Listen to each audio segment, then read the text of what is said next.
আজকে আমি নিয়ে চলে এসেছি নতুন বা ইউনিক একটা রেসিপি। এই রেসিপি শীতকালের একটা ফেমাস একটা রেসিপি, মূলা পরোটা।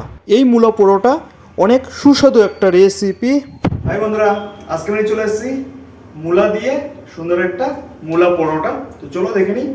আমরা মূলো খেতে চাই না গ্যাসের কারণে, কিন্তু এই মূলোর মধ্যে অনেক গুণগত মানও রয়েছে, যেমন ক্যালসিয়াম রয়েছে, পটাশিয়াম রয়েছে, ভিটামিন এ, বি, সি এর মতো আরও অনেক গুণগত মান রয়েছে এর মধ্যে। আপনারা মূলো ছোট বা বড়, সাদা বা লাল, যেই রকমেরই মূলা হোক না কেন, তার মধ্যে অনেক রকমের গুণগত মান রয়েছে। আপনারা অবশ্যই এই শীতের সময় এইরকম মূলোর রেসিপি করে খাবেন, এবং আর অবশ্যই এরকম মূলার পরোটা অবশ্যই একবার হলেও বানিয়ে খাবেন। অনেক সুস্বাদু একটা রেসিপি। তো চলো আমি এক এক করে মূলোগুলোকে এখানে কেটে চামড়াটাকে ছুলে নিয়েছি। তো চলো এবার শুরু করে দিই আজকের রেসিপি, মূলো পরোটা।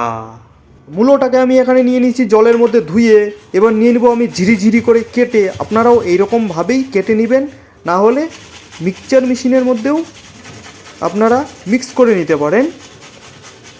তো চলো আমি এক এক করে সেম রকমভাবে জুড়ে নিয়েছি। এবার এর মধ্যে অনেক পরিমাণে রস রয়েছে বা জল রয়েছে, সেগুলোকে ভালো মতো চিপে বের করে নিতে হবে। আপনারা এই জলটাকে বা এই রসটাকে এমনি খেতে পারেন, এর মধ্যে অনেক গুণগত মান রয়েছে। তো চলো আমি এখানে পরোটা বানার জন্য জলটাকে চিপিয়ে নিব। চলো এক এক করে আমি সবগুলো চিপে নিই। তার মধ্যে আমি এখানে নিয়ে নেব কিছু পেঁয়াজ, কাঁচা লঙ্কা আর একটা ক্যাপসিকামের মধ্যে একটুখানি কেটে নিব আমি। সেগুলোকে আমি ঝিরিঝিরি করে কেটে নিয়েছি। এবার নিয়ে নিয়েছি এখানে হাফ কেজি পরিমাণের ময়দা। আমি আমার পরিমাণ মতো নিয়ে নিয়েছি, আপনারা আপনাদের পরিমাণ মতো নিয়ে নেবেন। একটুখানি আটা দিয়ে, একটুখানি লবণ, একটুখানি চিনি মিক্স করে নিয়েছি, আর একটুখানি সাদা তেল মিক্স করে নিয়ে ভালো মতো মেখে নিতে হবে। আমি এখানে মেখে নিয়েছি, দেখো আমার মাখা কমপ্লিট। এবার আমি মিক্স করে দেবো এখানে সেই মূলাটাকে আমি ঝিরিঝিরি করে কেটে রেখেছি, সেই মূলোটাকে আমি মিক্স করে দেবো এখানে। তো চলো এবার দিয়ে দেবো আমি পেঁয়াজটাকে আপনারা কুচি কুচি করে আরও ছোটো ছোটো করে নিতে পারেন। এবার একটুখানি কাঁচা লঙ্কা, আপনারা পরিমাণ মতো কাঁচা লঙ্কা দিয়ে দিবেন। আমি আমার পরিমাণ মতো কাঁচা লঙ্কা দিয়ে দিয়েছি। এবার ক্যাপসিকামটাকে আমি এখানে ঝিরিঝিরি করে ওই একই পরিমাণে মূলোটার মতো চেঁচে রেখেছি। এবার ভালো মতো এগুলোকে মিক্স করে নিব। মিক্স করে নিয়ে জিরে পাউডার, গরম মশলা পাউডার, জিরে সব কিছু দিয়ে আপনারা আরও আপনাদের হাতের কাছে যা থাকবে মিক্স করে নিয়ে ভালো মতো এটাকে মিক্স করে নিতে হবে। ভালো মতো রুটি বানার মতো, যেরকম করে রুটি বানাই এইরকমভাবে বানিয়ে নিতে হবে। চলো আমি এটাকে কিছুক্ষণের মতো রেখে দিব।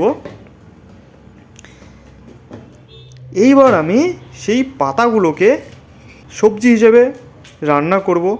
আর অবশ্যই মূলোটার সাথে এর সবজিটাও অনেক গুণগত মান রয়েছে, অনেক ভিটামিন রয়েছে, শাকের মতোই আপনারা এটাও খেতে পারেন, এর মধ্যেও অনেক গুণগত মান রয়েছে। চলো এটা রান্না করে নিই আমি। তার জন্য আমি গোটা জিরে আর পেঁয়াজ, কাঁচা লঙ্কা দিয়ে আমি আর মশলাপাতি যা যা লাগে আমি দিয়ে এটা আমি বানিয়ে নিয়েছি। এবার চলো এটাকে আমি বানা শুরু করে দিব। তো আমার সাইজ মতো গুলো কেটে নেব। গুলো কেটে নিয়ে তো সবগুলো আমি গুলো কেটে নিয়েছি। এবার সাদা তেল লাগিয়ে নিয়ে তেল দিয়ে আমি বলে নিব রুটিটাকে বানিয়ে নিব। তো চলো এক এক করে বানাবো। আর কড়াইয়ে তেল দিব, তেল গরম করে এক এক করে ছাড়বো আর মূলো পরোটাকে বানাবো।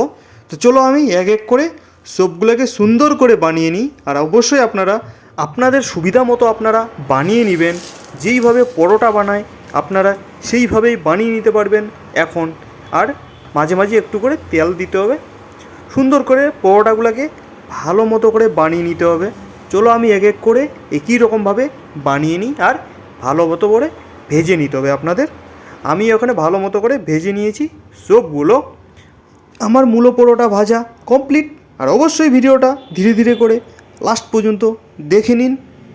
তো চলো এই মূলো পরোটার সাথে আপনারা কি কি অ্যাড করতে পারেন, তো চলো সেটাও দেখে নিন আজকের ভিডিওতে।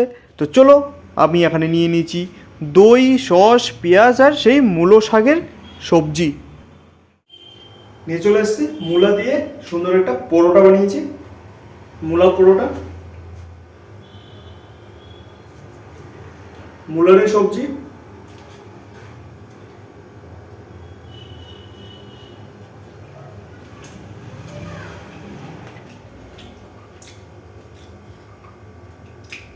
সস,